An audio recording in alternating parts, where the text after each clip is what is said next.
Hi, everyone. Judge Andrew Napolitano here for Judging Freedom. Today is Monday, August 25th, 2025. Alastair Crooke will be here with us in just a moment on Donald Trump, the self-made myth.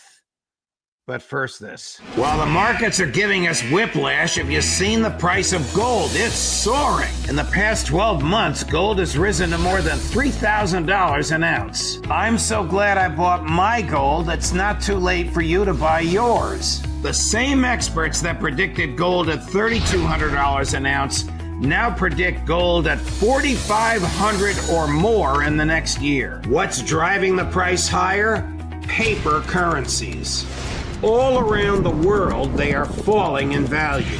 Big money is in panic as falling currencies shrink the value of their paper wealth. That's why big banks and billionaires are buying gold in record amounts. As long as paper money keeps falling, they'll keep buying, and gold will keep rising. So do what I did. Call my friends at Lear Capital. You'll have a great conversation, and they'll send you very helpful information. Learn how you can store gold in your IRA tax and penalty free, or have it sent directly to your doorstep.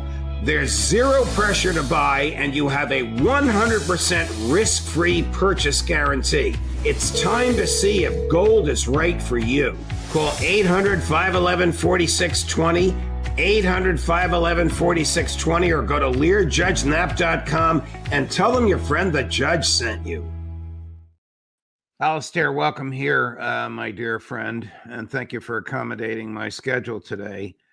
We all in the U.S. and you, people who watch these things, know that Donald Trump is not motivated by a set of values, a set of principles, but rather by his own, as you call it, robust, others call it maniacal sense of self-worth, his own extraordinary ego. Do the Russians understand this, and do they know how to deal with it? Yes, I'd just like to explain a little bit to the audience what I mean by myth in this case, because I'm really talking about myth as geopolitics, not just myth as myth. This isn't a philosophical account. This is myth as geopolitics.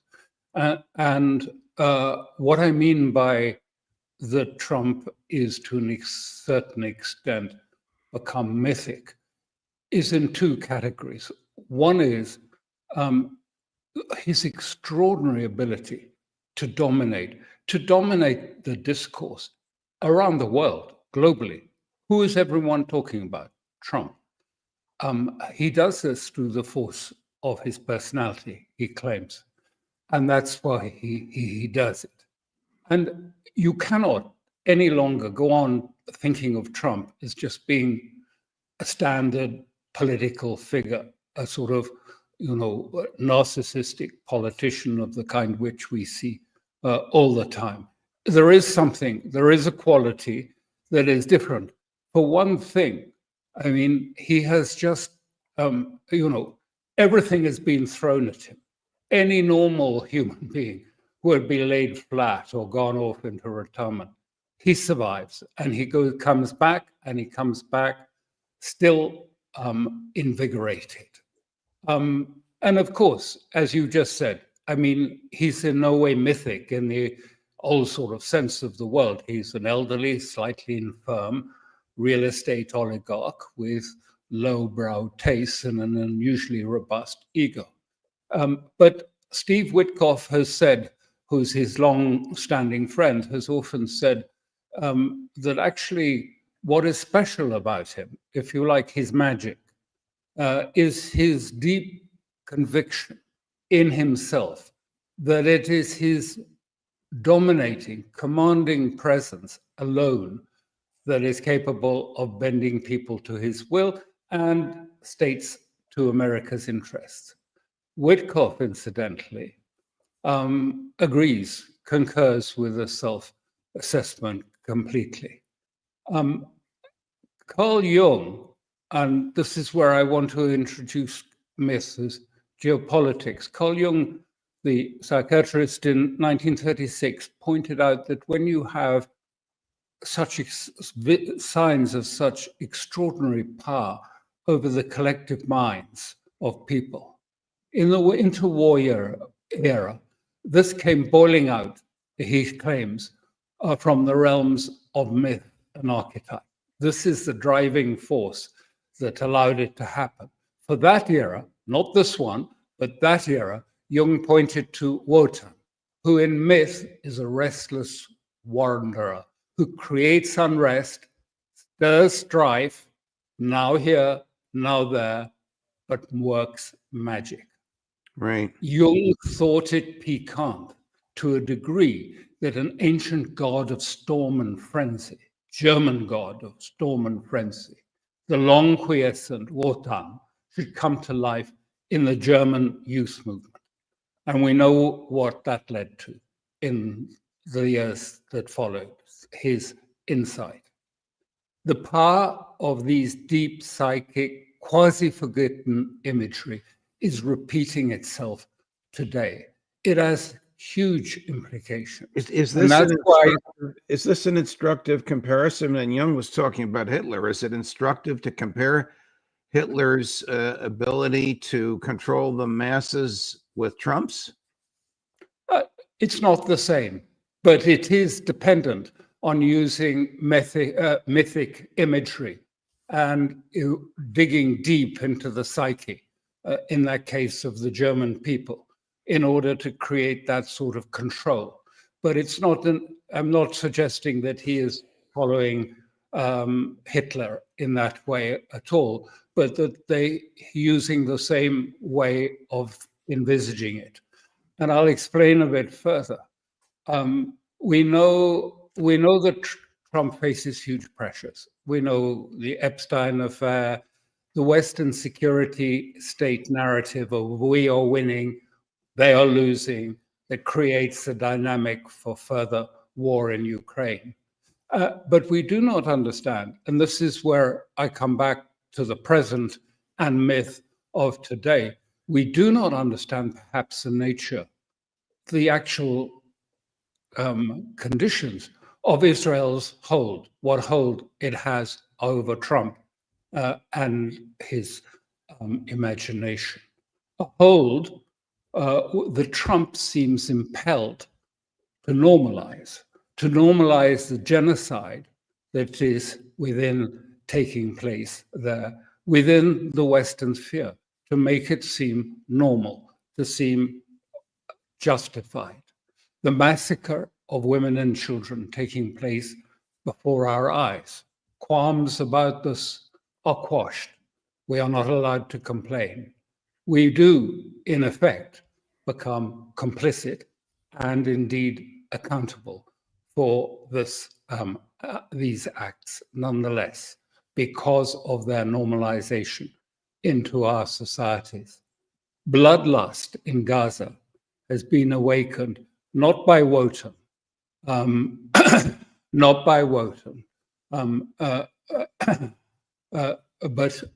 instead by something quite different. Yossi Klein, who was writing in Haaretz, interestingly, only in the Hebrew version. I can't see it in the English language version. It's only in Hebrew. Haaretz says the old Zionism is over. It's gone. The next stage is messianic extreme nationalism. He's talking here about Israel, of course, only. The third stage will be, in his words, barbarism. Indeed, he says, barbarism is already here. Bloodlust in Gaza has been awakened from the ancient myths in the Torah by precisely these messianic nationalists. I was going to... This again is Klein speaking. There, the obligation to annihilate another nation, the Amalek, is mentioned twice. In Klein's words, in their eyes, fear of God is a license to kill. I was going to take you from your view of Trump as a self-made myth into the Russians and Alaska, but let's hold that for a minute, since you have mentioned Israel. Senator Janine Shaheen, a liberal Democrat from New Hampshire, and Rahm Emanuel, a Jewish American, former chief of staff to President Obama, former mayor of the city of Chicago, both said virtually the same thing this weekend, and it was a sound condemnation of Israeli policy. We'll play them both for you. Chris, cut number 2 and then cut number 3. The Israeli Prime Minister's office on Friday had a very harsh statement about the famine designation. They called it, quote, a modern blood libel spreading like wildfire through prejudice. That suggests this is about anti-Jewish hate rather than starvation. How do you make sense of the Israeli defense? I don't think that's a good defense. The fact is, this is not about anti-Semitism, which I abhor, but the reality is we have people dying because they are systematically being starved to death, because Israel is refusing to allow in the humanitarian aid that people need to keep alive. Not only that, they're getting ready to do another, or they've already started planning another major incursion into Gaza in ways that are going to kill more people. So this is not acceptable. The world needs to speak out. This is a product of the fact that he was, Prime Minister Netanyahu was told in the early days of the war, you better have a day after plan. And now there is no day after plan, and there's chaos there. And there is an issue as access to food, and there is hunger. There is famine. It's a war zone. Second is, we're coming on the 2-year anniversary. There's also coming on, in 30 days from now, Rosh Hashanah. And I think the Israeli government, as they send their delegation to Cairo to negotiate, has to make a decision. Will these young men, mainly men, who are taken hostage, spend the Jewish holiday, the 2nd year in a row, in a tunnel or in a temple? Will they be with their captors or be with their community? And it is incumbent upon the government in Israel to choose a temple over a tunnel. The IDF says it, the Israeli public says it, and the parents of these children say it. And this is a product, in my view, of a prime minister who refused to make the political strategic decisions in which he has degraded the Hamas, destroyed their capability, but doesn't have a plan for what to do next. Does Netanyahu have any interest in making a deal to release the hostages, or is his steadfast goal the utter genocide, destruction, or removal of all Palestinians from the Gaza Strip, no matter what the public reaction might be? Well, he does, and he has a positive public reaction within Israel. But I wanted just to say that, we have to, look on this also without a sort of superiority to it. James Hillman, in his book, A Terrible Love of War, attempted to address bloodlust, an impulse so terrible, yet one that ignites a Mars-like fury that bonds men in battle. I felt like a god, says General Patton in the eponymous film. The general walks the field after a battle, churned earth, burnt tanks, dead men. He takes up a dying officer, kisses him, surveys the havoc and says, I love it. God help me. I do love it so. I love it more than life. So we have to, I'm just saying this to underline more than anything, the power of these sort of myths in creating these lusts for killing and for it. Not justifying it, I'm just explaining that simply societies have found and continue to find meaning in life through war. Israel is doing this somehow to find meaning from its biblical roots, its myths from the biblical in the churn desolation that it is visited in Gaza. But this is a profoundly dangerous impulse that is seizing not only Israel, but is now affecting and turning much of the Middle East to desert. But these dark impulses, psychic impulses, once awakened, easily replicate, because not only have we normalized genocide, but Washington today enthuses over decapitation strikes.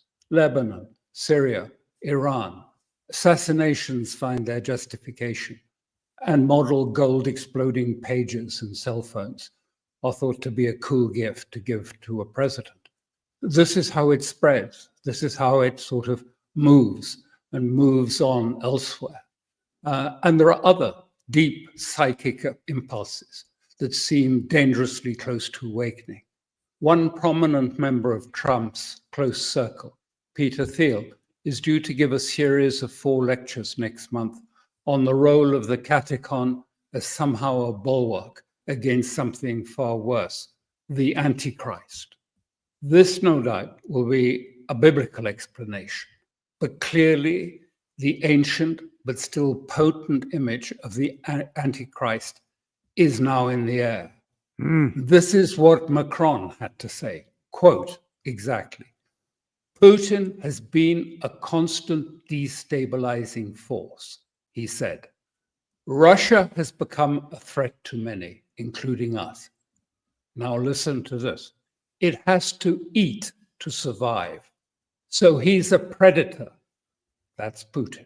A threat to many, including us. A cannibal at our doorstep. I'm not saying that France will be attacked tomorrow, but Putin is a threat to Europeans. Oh, my goodness. Let's not be naive. Well, there it is.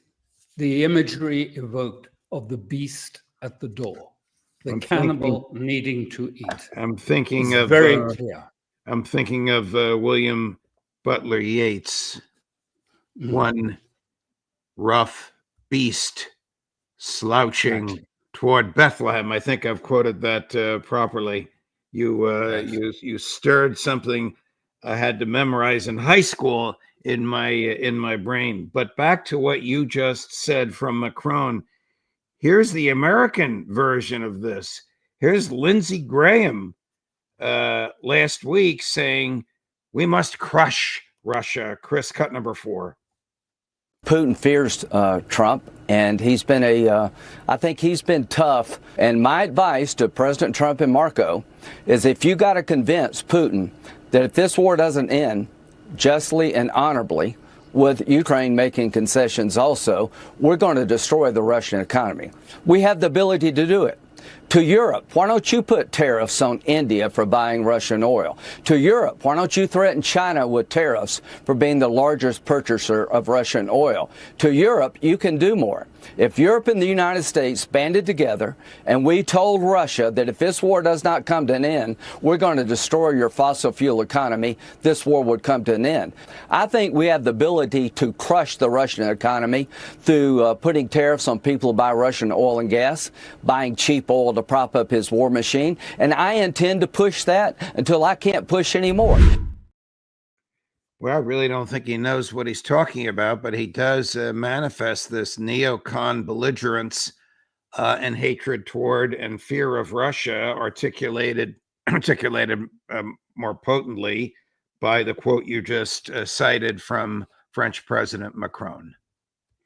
Well, you asked me a little earlier, what about the Russian view of all of this?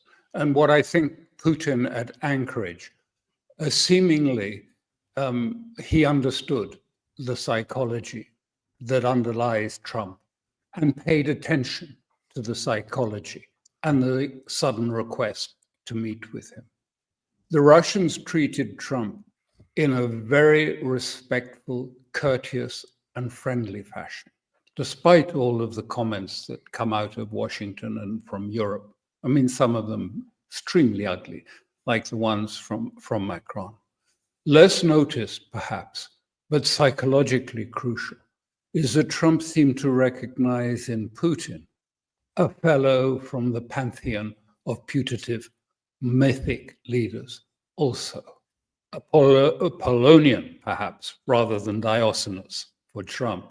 Yet how striking, unlike it was, the treatment of Putin by Trump and also Putin's treatment of Trump, to Trump's completely disdainful treatment of the Euros, treating them like sniveling children. I just want to sort of conclude on that part and say, really, Judge, any awakening of these Manichaean depths such as I've just described, can be more potent even than the cold possession of nuclear weapons, more dangerous. Moscow perhaps understands that better than many may think. If I'm going to go back to Israel, what will it take to stop Netanyahu short of Iranian superior firepower when he again foolishly attacks Iran?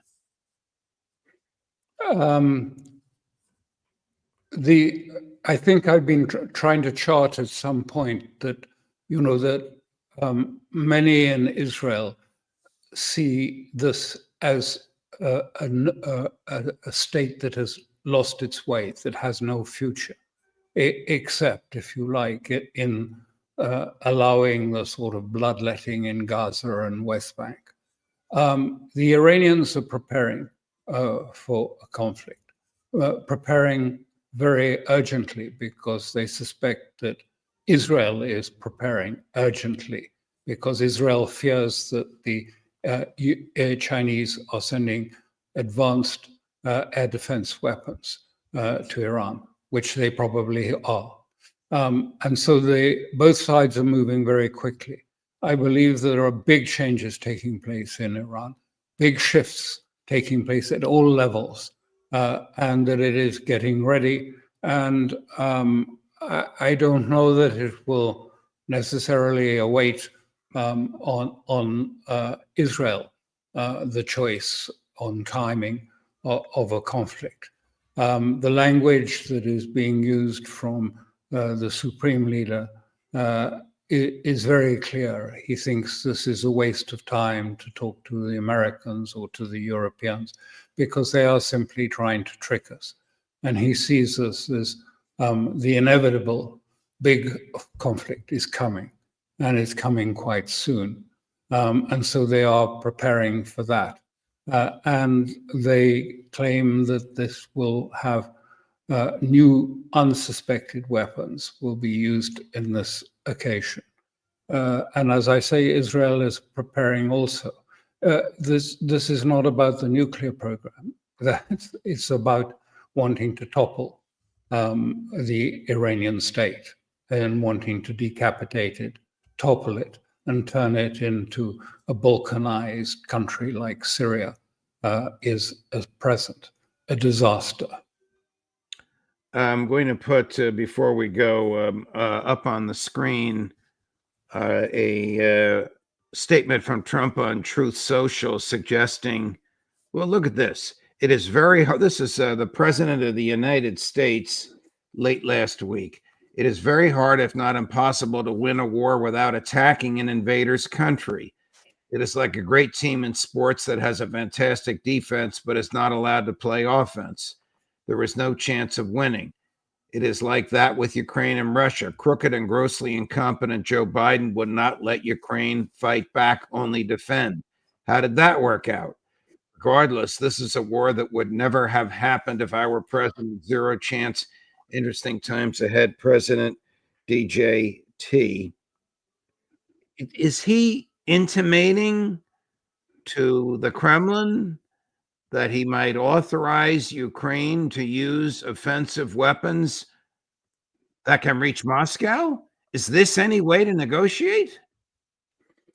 I believe there is something happening. I can't tell you the details, but on the Russian channels, they are suggesting that there are preparations afoot to prepare long-range missiles for eventual handing over to Ukraine, and that the plan, the playbook is unchanged. Can't win the war on the front, on the battlefield, but at least you can make it appear that it's not a defeat by blasting Moscow and St. Petersburg with long-range missiles. It won't change the course of the war, even in Washington. I think that's understood. But how to prevent it becoming seen by the American public as a defeat? One way of doing that is to show the capacity of Ukraine to fire off missiles into the civilian areas of Moscow and St. Petersburg. That seems to be what Russia is expecting. So they're preparing also against some form of escalation and expecting that may well happen very soon. And that truth social seemed to sort of underpin it to an extent that, the volatile, the pressures that Trump is under and the pressures that are coming from, parts of the security state are pushing him. I mean, we heard Lindsey Graham just now pushing for escalation. Why? Because, as I say, I mean, this is deeply connected to myth and things. Russia is now being seen and become seen as the anti-Europe, the anti-Western civilization, standing for everything other than our type of civilization. It's totally wrong and a misunderstanding of the circumstances. But that is sort of deeply being entrenched, and Macron and others in Europe are, perhaps not as crudely as Macron just did it, are still underlying the sort of sense that, Russia represents this existential threat because it stands for everything that what liberal Europe stood for, the opposite to that, the opposite to Europe, the Antichrist. The Macron statement was extraordinary. What do you know when and where he said that? Oh, I've got a clip of it, so I can send it to you. Oh, that would be wonderful. One last thing, Colonel McGregor reports that over the weekend, the Russians destroyed the entire fleet of Taurus missiles that the Germans had sent to Ukraine, and have characterized Berlin as a co-belligerent in the special military operation. So I guess you're right. This is going to get worse before it gets better. Yes. And he's quite correct. I mean, what the Germans were trying to do was to not send Taurus missiles from Germany, but to have them assembled and put together in Ukraine and sort of distanced from Germany rather precariously in that way. And these early in the week, just before the talks in Anchorage, the Russians destroyed the 3 factories that were engaged in preparing the warheads, the missiles, and the electronics of it. So they've been completely destroyed. Is Chancellor Merz an idiot? Did he think that the Russians would just sit back and wait for the Ukrainians to fire off the German missiles? I'm afraid to say that all of Europe, I mean, seems to be extremely, I mean, all one can say is their behavior is very stupid. I mean, they keep going on about a frozen conflict. They keep going on about more sanctions, more pressure on Putin. But what is the end game? What do they see as a solution apart from escalation? They don't have a solution. They don't have an outcome. They just go on with the same process. No, Zelensky can give up not a single kilometer of land. No, there will be no recognition of anything. No, we will go on supplying weapons and money to Ukraine. I mean, this is no solution. It's just, asking and pining for an escalation. Alastair Crooke, thank you very much, my dear friend. Gloomy and dark, but illuminating, if you can accept those words in the same sentence. And as always, a pleasure, my dear friend. We'll look forward to seeing you again soon. Thank you very much. Thank you. Thank you. Wow. Coming up later today at 10 o'clock this morning, Ray McGovern at 11:30 this morning, Larry Johnson at 3 o'clock this afternoon. On all of this, Scott Ritter, Judge Napolitano for Judging Freedom.